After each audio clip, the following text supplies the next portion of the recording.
সবাইকে স্বাগতম জানাচ্ছি ইথিক্স লার্নিং সেন্টারের ফেসবুক পেজ এবং ইউটিউব চ্যানেলে। আজকে আমি আলোচনা করব ইংরেজির শুরু থেকে।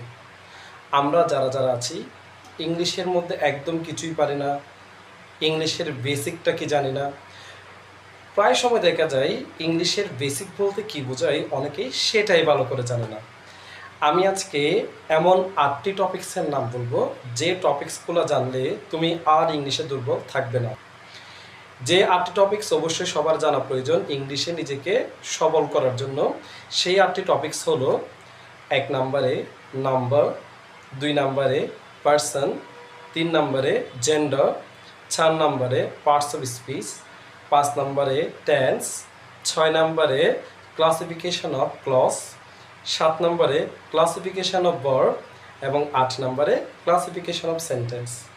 এই 8টি টপিক্স যখন তুমি জেনে ফেলবে তখন তোমার ইংলিশের মধ্যে একটি আত্মবিশ্বাস কাজ করবে এবং আমি এটা নিশ্চিত করতে পারি আমি ধারাবাহিকভাবে